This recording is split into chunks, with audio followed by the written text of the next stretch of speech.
There are memories that will not stay in the past. You know what they are. The argument that replays with perfect clarity 20 years after it happened. The moment you said the wrong thing, or said nothing when you should have spoken, and your mind still returns to it as though it occurred this morning. The loss that was supposed to soften with time, and has not. The version of yourself from decades ago that still feels more present in certain moments than the life you're actually living right now. Most people interpret this as a personal failure, a sign that they are somehow unable to move on, dwelling when they should be letting go. What neuroscience has established, with considerable precision, is that this experience is not a character flaw. It is a predictable biological consequence of how the brain stores and maintains emotionally significant events. And understanding the mechanism is the first step toward genuinely changing it. Memory consolidation in the brain is not a passive process.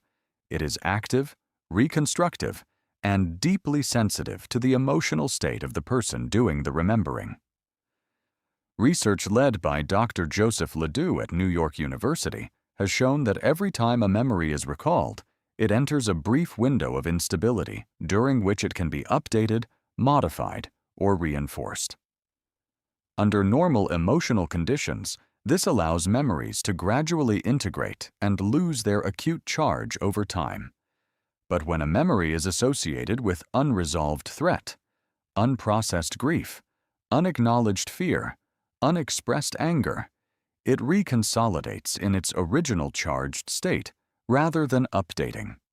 Each recall strengthens rather than softens it. The loop is not a failure of willpower. It is neurobiology working exactly as designed, in conditions it was never meant to sustain indefinitely. The hippocampus, responsible for placing memories in their correct temporal context, for marking them as past rather than present, is particularly vulnerable to this disruption. Prolonged cortisol elevation, which accompanies unresolved emotional distress, measurably reduces hippocampal volume and impairs its ability to perform this contextualizing function. Emotionally charged memories lose their timestamp. The brain cannot reliably file them as finished, and so they keep returning, not because the person is weak, but because the organ responsible for closure has been biochemically compromised by the very emotion the memory carries. This is not a metaphor for being stuck. It is the literal biological mechanism of why the mind keeps going back.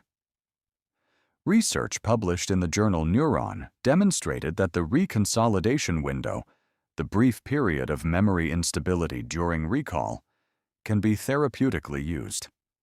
Individuals who engaged in slow, regulated breathing or light physical movement immediately after deliberately recalling a painful memory disrupted the reconsolidation process in ways that measurably reduced the memory's emotional intensity over time, not its content, not its factual truth, only the distress charge attached to it.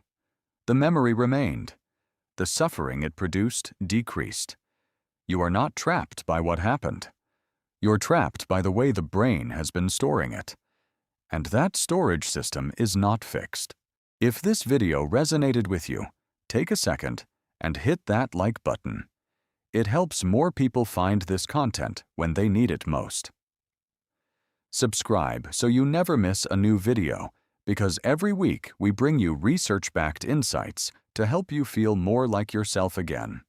And if you know someone who might need to hear this, a friend, a parent, a sibling, share it with them.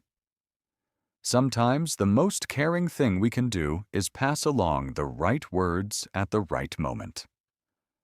I'll see you in the next one.